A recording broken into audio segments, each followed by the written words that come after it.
Hello dear student, a question says that charge to mass ratio of electron is, so जो charge होता है किसका, electron का। Electron पे क्या चार्ज होता है बच्चों, इलेक्ट्रॉन पे चार्ज होता है 1.6 इंटू में 10⁻⁻19 कूलोम्ब, -19 कूलोम्ब। एंड क्या है, मास ऑफ इलेक्ट्रॉन क्या होता है बच्चों, मास ऑफ इलेक्ट्रॉन क्या होता है 1/अप्रोक्स 2000 टाइम्स, मतलब कि ये 1/2000 टाइम होता है मास ऑफ प्रोटॉन के, मतलब कि 2000 टाइम छोटा होता है किससे, मास ऑफ प्रोटॉन से। इसलिए इलेक्ट्रॉन सबसे लाइटेस्ट एलिमेंट, फंडामेंटल पार्टिकल हम बोलते हैं। और सबसे हाईएस्ट फंडामेंटल पार्टिकल कौन सा होता है बच्चों, वो होता है हमारा न्यूट्रॉन। तो मास क्या होता है इलेक्ट्रॉन का 9.1 इंटू 10⁻⁻31 किलोग्राम, क्योंकि हमें यहाँ पे यूनिट्स किलोग्राम में ही है। अगर हम ग्राम में लेते तो वो हमारा यहाँ पे क्या हो जाता है, ये कूलम पर किलोग्राम ही है। अगर ग्राम में लेते तो वो हो जाता -28 ग्राम, राइट।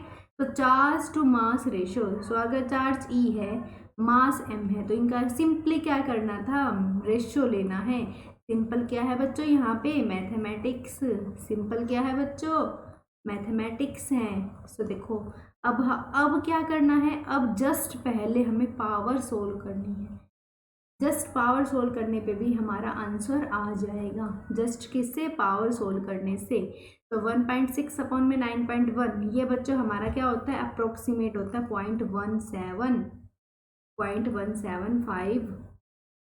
0.1758 इंटू में, ये देखो -31 है, वो यहाँ पे क्या -19, तो देखो 10⁻⁻19, ये -31 ऊपर आके क्या हो जाएगा बच्चों, प्लस हो जाता है। जब बेस सेम हो तो पावर्स ऐड हो जाती हैं। तो यहाँ पे ये क्या आया, -19 है, ये क्या है 31 है, तो यहाँ से आया 10⁻12, दैट मीन्स ये कितना आया 10⁻12। बट हमारे ऑप्शन में कहाँ से, 1.7 से स्टार्ट है। देखो ये भी 1.7 है, ये भी, दैट मीन्स हम इसको 1.7 करेंगे, तो ये क्या हो जाएगा 1.758। एक डेसिमल हमने क्या कर दिया है, इधर शिफ्ट हुआ है, तो ये कितना हो जाएगा 10⁻11 कूलम पर किलोग्राम। तो ऑप्शन 1 में क्या है 1.758 into 10⁻11 coulomb per kilogram is the right answer. यहाँ पे क्या -19, देखो सभी के पावर्स क्या माइनस में है, बस ओनली एक ऑप्शन ऐसा था जहाँ पे पावर पॉजिटिव में थी, तो हमें कोई कैलकुलेशन भी नहीं करनी थी, जस्ट पावर को सोल्व करके भी हमारा आंसर आ रहा था। Option 2, 3, 4 all are the incorrect, so right answer is option 1।